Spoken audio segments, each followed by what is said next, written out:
ಹುಬ್ಬಳ್ಳಿಯಿಂದ ಬಸವರಾಜ್ ಕರೆ ಮಾಡಿದ್ದಾರೆ. ಬಸವರಾಜ್ ಅವರೇ ನಮಸ್ತೆ. ನಮಸ್ತೆ ಮೇಡಮ್. ನಮಸ್ತೆ. ಏನ್ ಹೇಳ್ತೀರಿ, ಈ ಬಾರಿ ಆದ್ರೂ ನೇಮಕಾತಿ ಆಗುತ್ತಾ ಅನ್ನೋ ಒಂದು ಸಣ್ಣ ಭರವಸೆ ಈಗ ಮೂಡ್ತಾ ಇದೆ ಸಿಎಂ ಅವರು ಸ್ಟೇಟ್ಮೆಂಟ್ ಕೊಟ್ಟಿರೋದ್ರಿಂದ? ಮೇಡಮ್, ನಮ್ಗಂತೂ ಯಾವ್ದು ಭರವಸೆ ಇಲ್ಲ. ಯಾಕಂದ್ರೆ ಇವರು ರಿಕ್ರೂಟ್ಮೆಂಟ್ ಮಾಡಿದ್ರು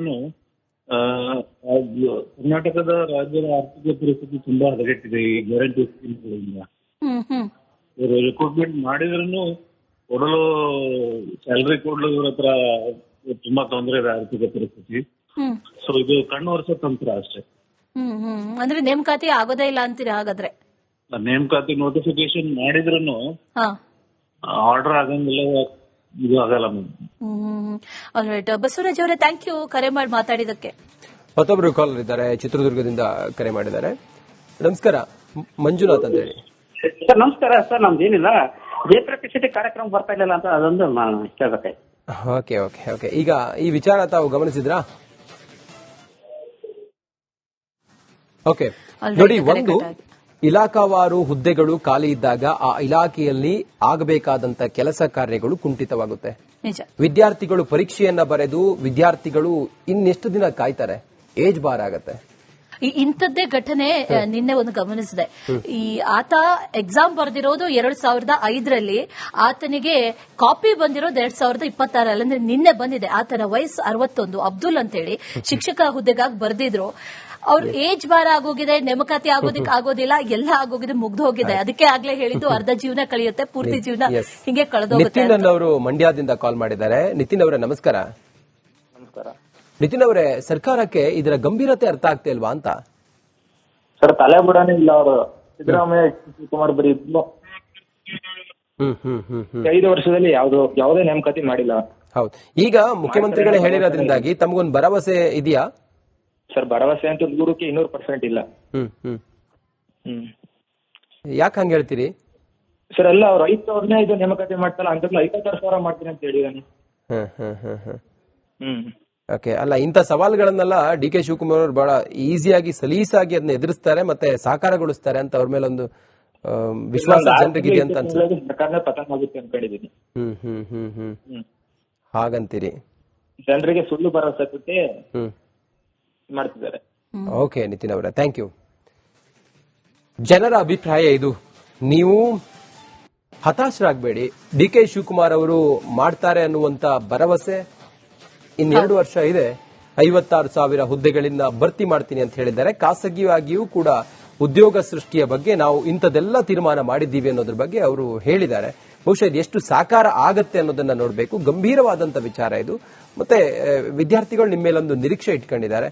ಈ ರಾಜ್ಯದ ಜನ ನಿಮ್ಮ ಮೇಲೆ ಒಂದು ನಿರೀಕ್ಷೆ ಇಟ್ಕೊಂಡಿದ್ದಾರೆ. ಆಶಾ ಭಾವನೆಯಿಂದ, ಆಸೆ ಕಣ್ಣುಗಳಿಂದ ಕಾಯ್ತಾ ಇದ್ದಾರೆ. ಎಲ್ಲವೂ ನಿಮ್ಮ ಕೈಯಲ್ಲಿದೆ. ಎಸ್ ಅಶ್ವಿನಿ. All right.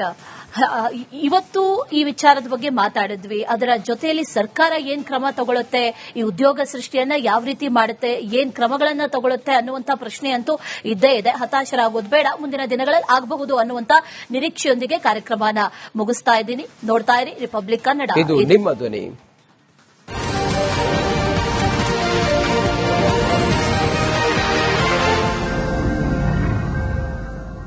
ಹುಬ್ಬಳ್ಳಿಯಿಂದ ಬಸವರಾಜ್ ಕರೆ ಮಾಡಿದ್ದಾರೆ. ಬಸವರಾಜ್ ಅವರೇ ನಮಸ್ತೆ.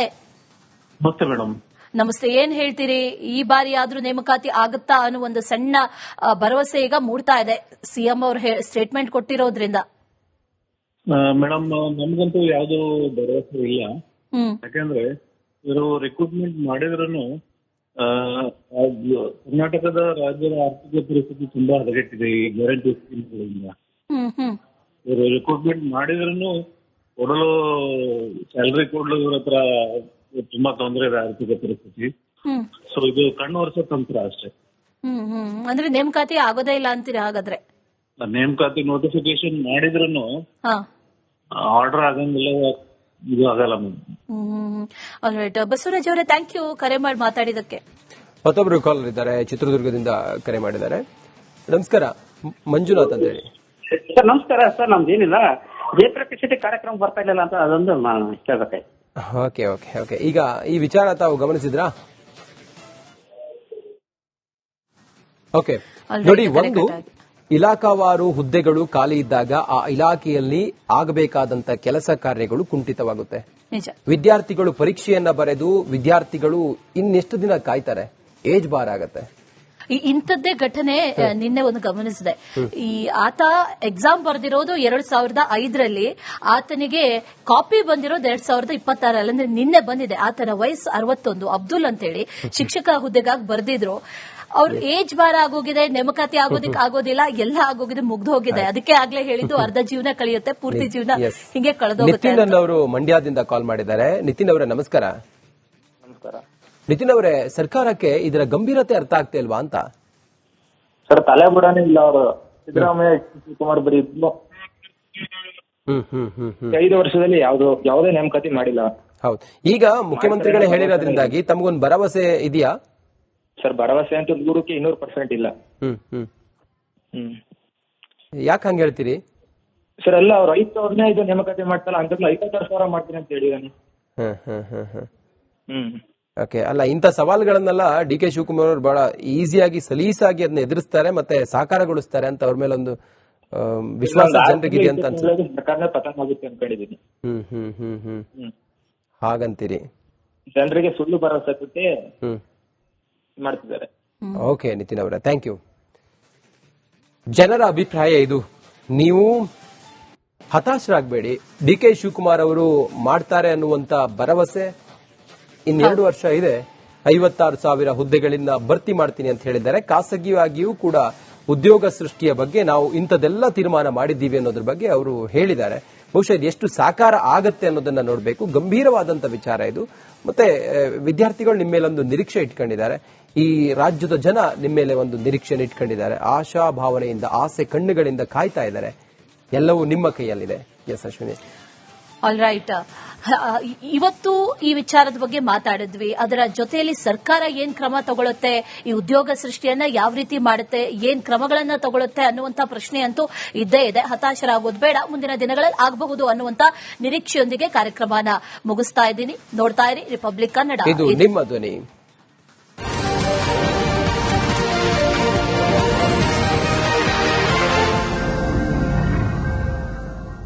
ಹುಬ್ಬಳ್ಳಿಯಿಂದ ಬಸವರಾಜ್ ಕರೆ ಮಾಡಿದ್ದಾರೆ. ಬಸವರಾಜ್ ಅವರೇ ನಮಸ್ತೆ.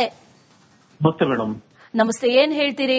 ಈ ಬಾರಿ ಆದ್ರೂ ನೇಮಕಾತಿ ಆಗುತ್ತಾ ಅನ್ನೋ ಒಂದು ಸಣ್ಣ ಭರವಸೆ ಈಗ ಮೂಡ್ತಾ ಇದೆ ಸಿಎಂ ಅವರು ಸ್ಟೇಟ್ಮೆಂಟ್ ಕೊಟ್ಟಿರೋದ್ರಿಂದ. ಮೇಡಮ್, ನಮ್ಗಂತೂ ಯಾವ್ದು ಭರವಸೆ ಇಲ್ಲ. ಯಾಕಂದ್ರೆ ಇವರು ರಿಕ್ರೂಟ್ಮೆಂಟ್ ಮಾಡಿದ್ರು ಕರ್ನಾಟಕದ ರಾಜ್ಯದ ಆರ್ಥಿಕ ಪರಿಸ್ಥಿತಿ ತುಂಬಾ ಹದಗೆಟ್ಟಿದೆ ಈ ಗ್ಯಾರಂಟಿ ಸ್ಕೀಮ್ಗಳಿಂದ. ಇವರು ರಿಕ್ರೂಟ್ಮೆಂಟ್ ಮಾಡಿದ್ರು ಕೊಡಲು ಸ್ಯಾಲರಿ ಕೊಡ್ಲು ಇವ್ರ ಹತ್ರ ತುಂಬಾ ತೊಂದರೆ ಇದೆ ಆರ್ಥಿಕ ಪರಿಸ್ಥಿತಿ. ಸೊ ಇದು ಕಣ್ಣು ವರ್ಷ ತಂತ್ರ ಅಷ್ಟೇ. ಅಂದ್ರೆ ನೇಮಕಾತಿ ಆಗೋದೇ ಇಲ್ಲ ಅಂತೀರಿ ಹಾಗಾದ್ರೆ? ನೇಮಕಾತಿ ನೋಟಿಫಿಕೇಶನ್ ಮಾಡಿದ್ರು ಆರ್ಡರ್ ಆಗಂಗಿಲ್ಲ, ಇದು ಆಗಲ್ಲ. ಆಲ್ರೈಟ್ ಬಸವರಾಜ್ ಅವರೇ, ಥ್ಯಾಂಕ್ ಯು ಕರೆ ಮಾಡಿ ಮಾತಾಡಿದಕ್ಕೆ. ಮತ್ತೊಬ್ರು ಕಾಲರ್ ಇದ್ದಾರೆ, ಚಿತ್ರದುರ್ಗದಿಂದ ಕರೆ ಮಾಡಿದ್ದಾರೆ. ನಮಸ್ಕಾರ, ಮಂಜುನಾಥ್ ಅಂತ ಹೇಳಿ. ಸರ್ ನಮಸ್ಕಾರ. ಸರ್ ನಮ್ದೇನಿಲ್ಲ, ಜಯಪ್ರಕಾಶ್ ಶೆಟ್ಟಿ ಕಾರ್ಯಕ್ರಮ ಬರ್ತಾ ಇಲ್ಲ ಅಂತ ಅದೊಂದು ಕೇಳ್ಬೇಕಾಯ್ತು. Okay okay okay. ಈಗ ಈ ವಿಚಾರ ತಾವು ಗಮನಿಸಿದ್ರಾ? ಓಕೆ ನೋಡಿ, ಒಂದು ಇಲಾಖಾವಾರು ಹುದ್ದೆಗಳು ಖಾಲಿ ಇದ್ದಾಗ ಆ ಇಲಾಖೆಯಲ್ಲಿ ಆಗಬೇಕಾದಂತ ಕೆಲಸ ಕಾರ್ಯಗಳು ಕುಂಠಿತವಾಗುತ್ತೆ. ವಿದ್ಯಾರ್ಥಿಗಳು ಪರೀಕ್ಷೆಯನ್ನ ಬರೆದು ವಿದ್ಯಾರ್ಥಿಗಳು ಇನ್ನೆಷ್ಟು ದಿನ ಕಾಯ್ತಾರೆ? ಏಜ್ ಬಾರ್ ಆಗತ್ತೆ. ಇಂಥದ್ದೇ ಘಟನೆ ನಿನ್ನೆ ಒಂದು ಗಮನಿಸಿದೆ. ಈ ಆತ ಎಕ್ಸಾಮ್ ಬರೆದಿರೋದು 2005ರಲ್ಲಿ, ಆತನಿಗೆ ಕಾಪಿ ಬಂದಿರೋದು 2026 ಅಂದ್ರೆ ನಿನ್ನೆ ಬಂದಿದೆ. ಆತನ ವಯಸ್ಸು 61, ಅಬ್ದುಲ್ ಅಂತೇಳಿ ಶಿಕ್ಷಕ ಹುದ್ದೆಗಾಗಿ ಬರ್ದಿದ್ರು. ಅವ್ರ ಏಜ್ ಬಾರ್ ಆಗೋಗಿದೆ, ನೇಮಕಾತಿ ಆಗೋದಿಕ್ ಆಗೋದಿಲ್ಲ, ಎಲ್ಲ ಆಗೋಗಿದೆ, ಮುಗ್ದು ಹೋಗಿದೆ. ಅದಕ್ಕೆ ಆಗ್ಲೇ ಹೇಳಿದ್ದು ಅರ್ಧ ಜೀವನ ಕಳೆಯುತ್ತೆ, ಪೂರ್ತಿ ಜೀವನ ಹಿಂಗೆ ಕಳೆದೋಗುತ್ತೆ. ನಿತಿನ್ ಅವರು ಮಂಡ್ಯದಿಂದ ಕಾಲ್ ಮಾಡಿದ್ದಾರೆ. ನಿತಿನ್ ಅವರೇ ನಮಸ್ಕಾರ. ನಮಸ್ಕಾರ. ನಿತಿನ್ ಅವರೇ, ಸರ್ಕಾರಕ್ಕೆ ಇದರ ಗಂಭೀರತೆ ಅರ್ಥ ಆಗ್ತಾ ಇಲ್ವಾ ಅಂತ? ಸರ್, ತಲೆ ಬಿಡಾನೇ ಇಲ್ಲ ಅವರು. ಸಿದ್ದರಾಮಯ್ಯ ಶಿವಕುಮಾರ್ ಬರೀ 5 ವರ್ಷದಲ್ಲಿ ಯಾವುದೇ ನೇಮಕಾತಿ ಮಾಡಿಲ್ಲ. ಹೌದು. ಈಗ ಮುಖ್ಯಮಂತ್ರಿಗಳೇ ಹೇಳಿರೋದ್ರಿಂದಾಗಿ ತಮಗೊಂದು ಭರವಸೆ ಇದೆಯಾ? ಸರ್, ಭರವಸೆ ಅಂತ 100% ಇಲ್ಲ. ಯಾಕೆ ಹಂಗ ಹೇಳ್ತೀರಿ? ಸರ್, ಎಲ್ಲ ಅವ್ರು 5,000ನೇ ಇದು ನೇಮಕಾತಿ ಮಾಡ್ತಾರ ಅಂತ 56,000 ಮಾಡ್ತೀನಿ ಅಂತ ಹೇಳಿದಾನೆ. ಓಕೆ. ಅಲ್ಲ, ಇಂಥ ಸವಾಲುಗಳನ್ನೆಲ್ಲ ಡಿ ಕೆ ಶಿವಕುಮಾರ್ ಅವರು ಬಹಳ ಈಸಿಯಾಗಿ ಸಲೀಸಾಗಿ ಅದನ್ನ ಎದುರಿಸ್ತಾರೆ ಮತ್ತೆ ಸಾಕಾರಗೊಳಿಸ್ತಾರೆ ಅಂತ ಅವ್ರ ಮೇಲೆ ಒಂದು ವಿಶ್ವಾಸ ಜನರಿಗಿದೆ ಅಂತ ಅನ್ಸುತ್ತೆ. ಸರ್ಕಾರನೇ ಪತನ ಆಗುತ್ತೆ ಅನ್ಕೊಂಡಿದ್ದೀನಿ. ಹಾಗಂತೀರಿ? ಜನರಿಗೆ ಸುಳ್ಳು ಭರವಸೆ ಕೊಟ್ಟು ಮಾಡ್ತಿದ್ದಾರೆ. ಓಕೆ ನಿತಿನ್ ಅವರೇ, ಥ್ಯಾಂಕ್ ಯು. ಜನರ ಅಭಿಪ್ರಾಯ ಇದು. ನೀವು ಹತಾಶರಾಗಬೇಡಿ. ಡಿ ಕೆ ಶಿವಕುಮಾರ್ ಅವರು ಮಾಡ್ತಾರೆ ಅನ್ನುವಂತ ಭರವಸೆ ಇನ್ನೆರಡು ವರ್ಷ ಇದೆ. 56,000 ಹುದ್ದೆಗಳಿಂದ ಭರ್ತಿ ಮಾಡ್ತೀನಿ ಅಂತ ಹೇಳಿದ್ದಾರೆ. ಖಾಸಗಿಯಾಗಿಯೂ ಕೂಡ ಉದ್ಯೋಗ ಸೃಷ್ಟಿಯ ಬಗ್ಗೆ ನಾವು ಇಂಥದೆಲ್ಲ ತೀರ್ಮಾನ ಮಾಡಿದ್ದೀವಿ ಅನ್ನೋದ್ರ ಬಗ್ಗೆ ಅವರು ಹೇಳಿದ್ದಾರೆ. ಬಹುಶಃ ಇದು ಎಷ್ಟು ಸಾಕಾರ ಆಗತ್ತೆ ಅನ್ನೋದನ್ನ ನೋಡಬೇಕು. ಗಂಭೀರವಾದಂತ ವಿಚಾರ ಇದು. ಮತ್ತೆ ವಿದ್ಯಾರ್ಥಿಗಳು ನಿಮ್ಮ ಮೇಲೆ ಒಂದು ನಿರೀಕ್ಷೆ ಇಟ್ಕೊಂಡಿದ್ದಾರೆ. ಈ ರಾಜ್ಯದ ಜನ ನಿಮ್ಮ ಮೇಲೆ ಒಂದು ನಿರೀಕ್ಷೆ ಇಟ್ಕೊಂಡಿದ್ದಾರೆ. ಆಶಾ ಭಾವನೆಯಿಂದ, ಆಸೆ ಕಣ್ಣುಗಳಿಂದ ಕಾಯ್ತಾ ಇದ್ದಾರೆ. ಎಲ್ಲವೂ ನಿಮ್ಮ ಕೈಯಲ್ಲಿದೆ. ಎಸ್ ಅಶ್ವಿನಿ. All right. ಇವತ್ತು ಈ ವಿಚಾರದ ಬಗ್ಗೆ ಮಾತಾಡಿದ್ವಿ. ಅದರ ಜೊತೆಯಲ್ಲಿ ಸರ್ಕಾರ ಏನ್ ಕ್ರಮ ತಗೊಳುತ್ತೆ, ಈ ಉದ್ಯೋಗ ಸೃಷ್ಟಿಯನ್ನ ಯಾವ ರೀತಿ ಮಾಡುತ್ತೆ, ಏನ್ ಕ್ರಮಗಳನ್ನ ತಗೊಳುತ್ತೆ ಅನ್ನುವಂತ ಪ್ರಶ್ನೆ ಅಂತೂ ಇದ್ದೇ ಇದೆ. ಹತಾಶರಾಗೋದು ಬೇಡ, ಮುಂದಿನ ದಿನಗಳಲ್ಲಿ ಆಗಬಹುದು ಅನ್ನುವಂತ ನಿರೀಕ್ಷೆಯೊಂದಿಗೆ ಕಾರ್ಯಕ್ರಮನ ಮುಗಿಸ್ತಾ ಇದ್ದೀನಿ. ನೋಡ್ತಾ ಇರಿ ರಿಪಬ್ಲಿಕ್ ಕನ್ನಡ. ಇದು ನಿಮ್ಮ ಧ್ವನಿ.